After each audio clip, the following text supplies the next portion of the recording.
Hello students. तो आज हम शुरू करेंगे इसके बाद topic function.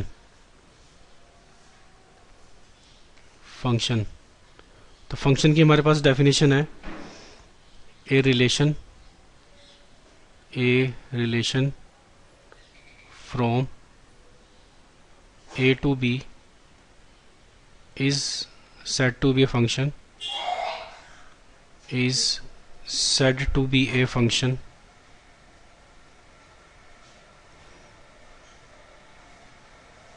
if every element of A if every element of A has one and only one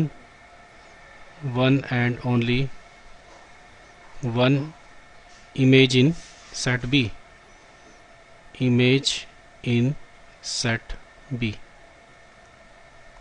ठीक है। तो इसको एरो डायग्राम से समझते हैं। तो ये हमारे पास फंक्शन, ये सेट है A, ये सेट है B और F हमारे पास ये फंक्शन है। इसको हम ऐसे लिखते हैं F from A to B। तो A में कुछ एलिमेंट डाल देते हैं 1 2 3 4 5 6। इसमें डाल देते हैं A B C D और E। ठीक है, सपोज मैंने F भी डाल दिया तो 1 की इमेज A, 2 की इमेज भी A डाल दी, 3 की B, 4 की C, 5 की D और 6 की भी D। तो इसमें हमारे पास जो डेफिनेशन है वही कहती है कि relation from A to B को हम फंक्शन तब बोलेंगे। सबसे पहली बात तो एवरी एलिमेंट ऑफ A, कि A के जितने भी एलिमेंट है सबकी इमेज मिलनी चाहिए। इमेज मतलब एसोसिएशन। तो देखो, 1 की भी इमेज आ रही है, 2 की भी आ रही है, 3 की भी, 4 की भी, 5 की भी और 6 की भी। दूसरी बात इसमें कह रहा है कि has one and only one image in set B. मतलब दूसरी बात का हमने ध्यान रखना है कि एक एलिमेंट की सिर्फ एक ही इमेज आनी चाहिए। जैसे 1 की इमेज देखो कितनी है, A है, A की आ रही है। 2 की इमेज क्या है, A, 2 की इमेज भी A की है, 3 की इमेज भी A की है, 4 की इमेज भी, 5 की इमेज भी, 6 की इमेज भी। तो दो बातें का हमने ध्यान रखना है कि एक तो एवरी एलिमेंट, सभी एलिमेंट की इमेज होनी चाहिए। Every element of A has image, यानी कि हर एक एलिमेंट की एसोसिएशन होनी चाहिए। दूसरी चीज का हमने ध्यान रखना है यूनिकनेस मतलब हर एक एलिमेंट की एक ही इमेज होनी चाहिए। ठीक है, इन दो बातों का हमने ध्यान रखना है। तो अगर किसी रिलेशन में ये दोनों कंडीशन सेटिस्फाइड हैं तब हम उसको क्या बोलेंगे, फंक्शन। तो अगर मैं इसको रोस्टर फॉर्म में लिखना चाहूँ तो रोस्टर फॉर्म में कैसे लिखूंगा, क्योंकि 1 की इमेज को क्या है A, तो 1 कोमा A लिखूंगा इसको। फिर इसके बाद 2 की इमेज क्या है A, तो 2 कोमा A लिखूंगा। फिर 3 की इमेज क्या है B, 3 कोमा B लिखूंगा। फिर 4 कोमा C, फिर 5 कोमा D और फिर 6 कोमा D। अब बात करते हैं इनकी डोमेन, कोडोमेन और रेंज। डोमेन हमारे पास ये जो फंक्शन है F from A to B, ये जो सेट होगा A, ये पूरा का पूरा क्या कहलाएगा, डोमेन। यानी कि जो लेफ्ट वाला सेट है वो डोमेन और जो राइट वाला सेट है उसे क्या बोलेंगे, कोडोमेन। This is codomain. तो डोमेन में हमारे पास क्या क्या आ गया, सेट A, यानी कि ये सारा का पूरा सेट 1 2 3 4 5 6। और जो कोडोमेन है उसमें पूरा का पूरा B सेट, यानी कि ABCDEF, ABCDEF। इसके बाद जो रेंज है, रेंज में हम लिखेंगे सेट ऑफ इमेजेस। तो सेट ऑफ इमेजेस मतलब हमारे पास जो इमेजेस बन रही है, मतलब जैसे A है, A इमेज है 1 की भी है और 2 की भी है, B भी इमेज है 3 की, C भी 4 की इमेज है, D भी 5 की इमेज है, E किसी की इमेज नहीं है, ना तो E ना F। तो रेंज में हमारे पास जो इमेजेस है बस वही लिखनी है, ABCD A B C D। ठीक है। अब इसको लिखना कैसे है, इसको ऐसे लिखेंगे, क्योंकि 1 की इमेज ए है तो f of 1 is equal to A, 2 की इमेज बी, क्योंकि 2 की इमेज यहाँ पे देखो क्या बन रही है बी, 3 किस पे जा रहा है, बी पे, नहीं 2 भी ए पे जा रहा था, 3 बी पे जा रहा था, तो 3 की इमेज बी, तो f of 3 is equal to B हो गया। F of 4 is equal to C, क्योंकि 4 की इमेज सी आ रही है, 5 की इमेज डी और 6 की इमेज बी डी। इस तरीके से हम इसको लिखेंगे।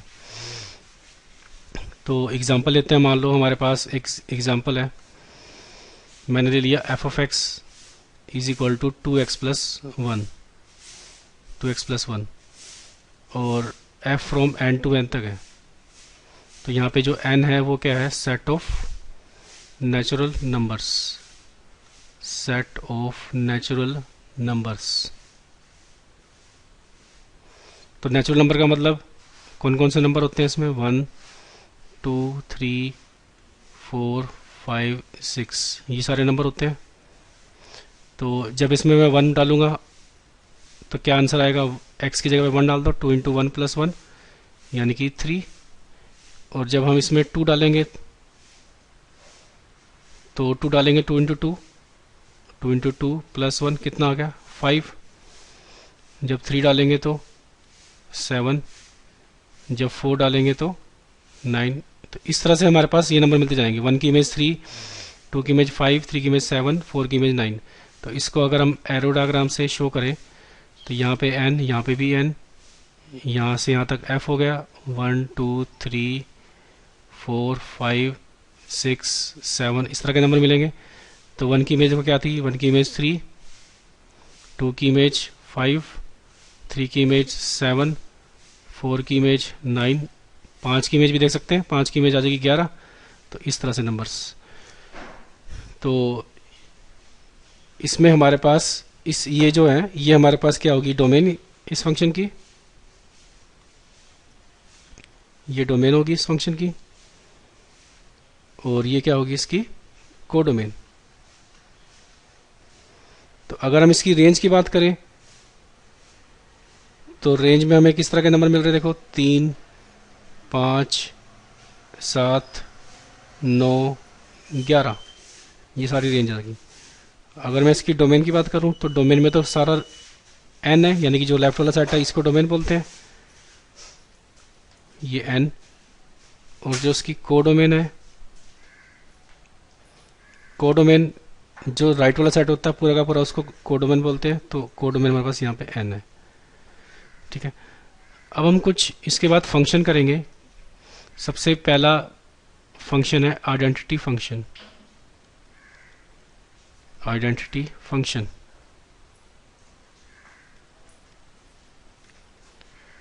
आइडेंटिटी फंक्शन जो डिफाइंड है वो होता है f of x is equal to x से,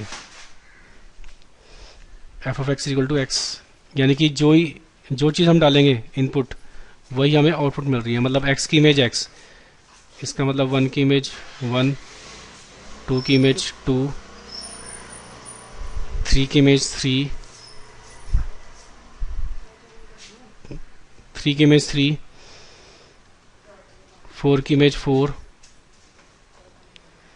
ठीक है। यानी कि हर एक एलिमेंट की इमेज सेम आ रही है, 1 की इमेज 1, 2 की इमेज 2, 3 की इमेज 3, 4 की इमेज 4।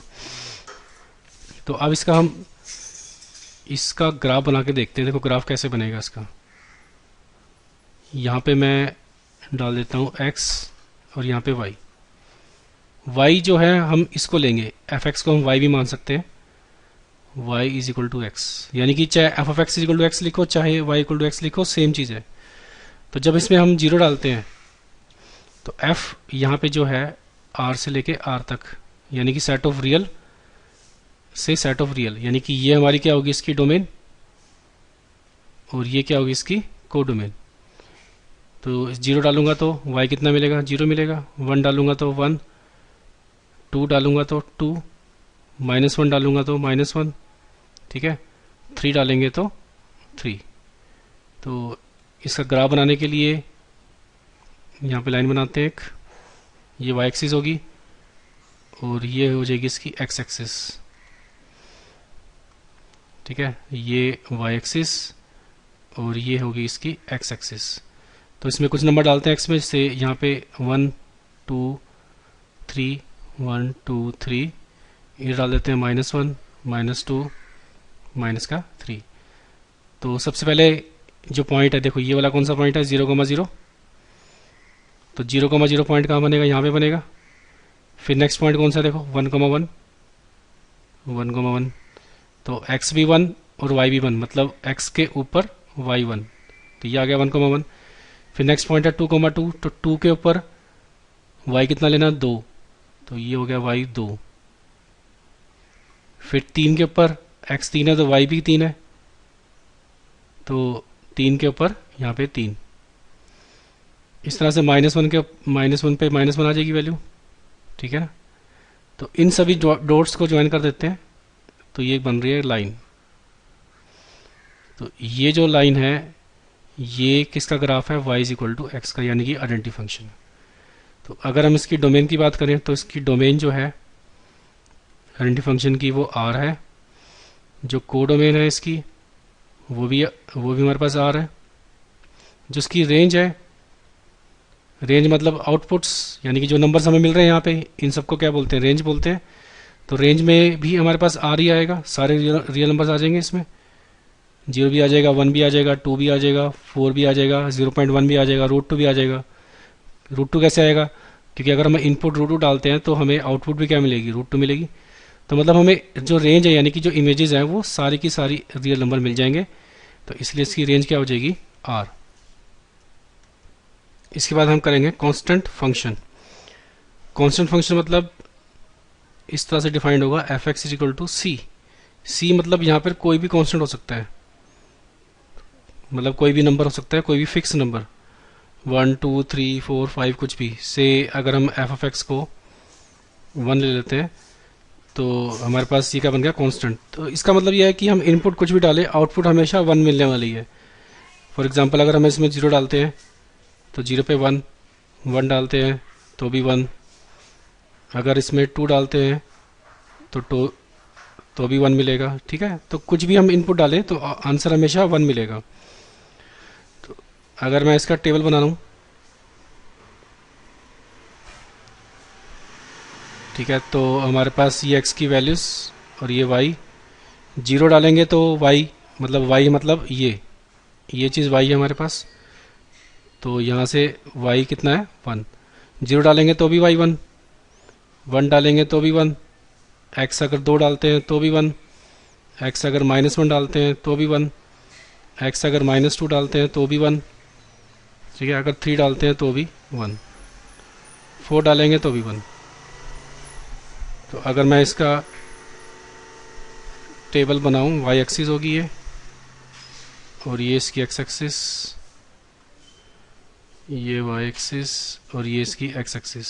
तो कुछ नंबर डाल देते हैं इसमें, जैसे कि ये 0 हो गया x, ये 1, ये 2, ये 3, ये 4, ये 5, ऐसे इधर से -1 -2 -3 -4। तो शुरू करते हैं। सबसे पहला पॉइंट कौन सा है, 0,1, 0,1 मतलब 0 और उस पर y कितना लेना है हमको, 1, तो ये पॉइंट हो गया 0,1। फिर नेक्स्ट पॉइंट कौन सा है, 1,1, ये 1, ये 2, ये 3, 4, 5। x अगर 1 है तो इस पे भी y 1, यानी कि ये पॉइंट हो गया। x अगर 2 है तो इसके ऊपर भी y 1, तो ये पॉइंट हो गया। 3 पे भी 1, 4 पे भी 1, ऐसे ही -1 पे भी 1, -2 पे भी 1। तो इन सभी डॉट्स को मिला दो तो ये बन गई हमारे पास लाइन, यानी कि y = 1, ये बन गई हमारे पास। अच्छा, यहाँ पे अगर लाइन होती y = 2 होती मान लो, तो लाइन यहाँ से जारी होती 0,2 से, ठीक है। अगर लाइन सपोज यहाँ पे y = -1 होती, तो लाइन यहाँ पे y -1 है तो यहाँ से ये पास कर रही होती है, ठीक है। तो इस तरह से हम कांस्टेंट फंक्शन को ड्रा कर सकते हैं। अब बात करते हैं इसकी डोमेन, कोडोमेन और रेंज। फंक्शन फिर से ये r से लेके r तक ही है, ये जो मैंने स्पेशल सिंबल है आर का, इसको बोलते हैं सेट ऑफ रियल नंबर्स। तो इसमें जो डोमेन है फिर से सेट ऑफ रियल नंबर यानी कि आर, जो कोडोमेन है वो भी आर, जो उसकी रेंज है, रेंज मतलब इमेजेस, इमेजेस देखो हमारे पास क्या क्या मिल रही है, 1 1 1, सभी में 1 मिल रही है क्योंकि हम कुछ भी नंबर डालेंगे तो आंसर में 1 ही मिलेगा। तो रेंज में सिर्फ एक ही पॉइंट आएगा, दैट इज़ 1। तो ये इसकी रेंज, ये कोडोमेन और ये डोमेन। नेक्स्ट करते हैं। नेक्स्ट हम पढ़ेंगे पोलिनोमियल फंक्शन। पोलिनोमियल फंक्शन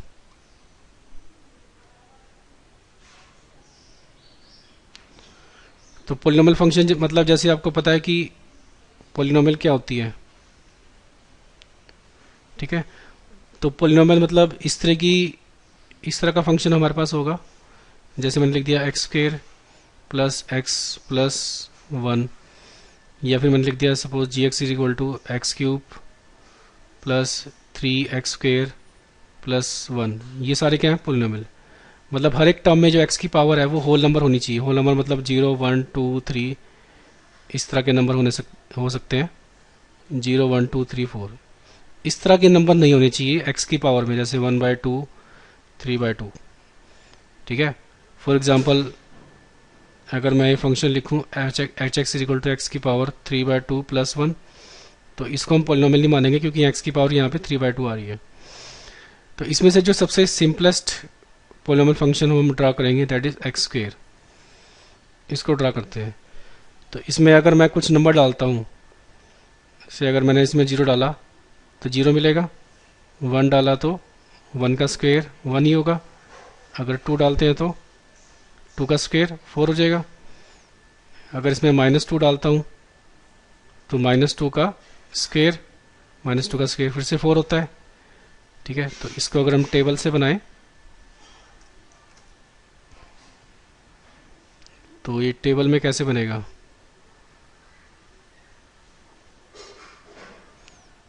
ये हमारे पास होगी x की वैल्यूज़ और ये y की वैल्यूज़। y मतलब ये हमारा y होता है, तो यहाँ से y हमें क्या मिल रहा है, एक्स स्क्वेयर।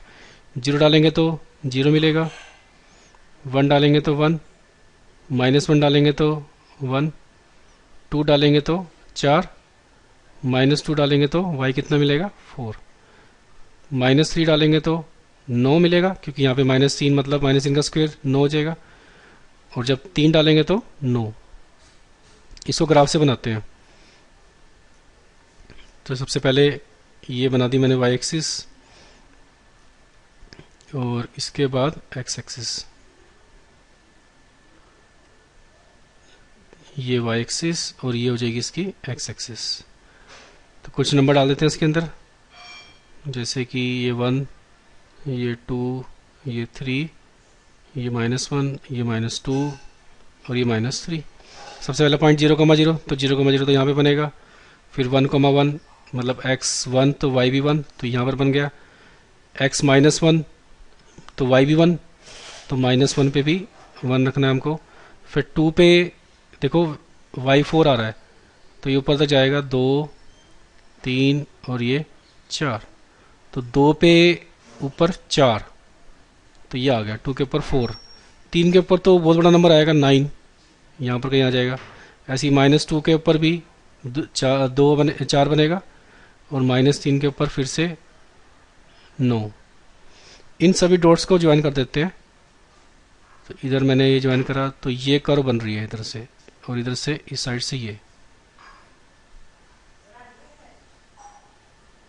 ठीक है। तो ये जो ग्राफ है ये किसका बन गया, y is equal to x square का। तो अगर आप इसकी डोमेन की बात करें तो डोमेन तो इसमें फिर से हमारे पास R है, और जो कोडोमेन है इसकी वो भी R है। जिसकी रेंज है, रेंज को हमें ध्यान से देखना होगा, यानी कि रेंज मतलब जो आउटपुट्स हैं, जो हमें आंसर मिल रहा है, देखो 0 1 4 -2, मतलब ये एक ऐसा फंक्शन है अगर इसमें मैं नेगेटिव नंबर भी डालूं, से अगर मैं -√2 डालूं तो उसका आंसर भी हमें पॉजिटिव मिलेगा क्योंकि यहाँ पे स्क्वायर है, ठीक है, 2 मिलेगा। तो मतलब जिसकी रेंज है वो जीरो हो सकती है और जीरो से बड़े नंबर, तो जीरो से लेके इन्फिनिटी इंटरवल की फॉर्म में इस तरह से लिखेंगे। तो ये इसकी रेंज आ गई, जीरो की तरफ से क्लोज्ड और ये इन्फिनिटी की तरफ से ओपन। बिल्कुल ठीक इसी तरीके से हम जो है इसका ग्राफ भी बना सकते हैं, f x is equal to x cube का और f x is equal to x की पावर 4 का। तो इन दोनों का ग्राफ आपने खुद बनाना है, यही तुम्हारा होमवर्क है। थैंक्स।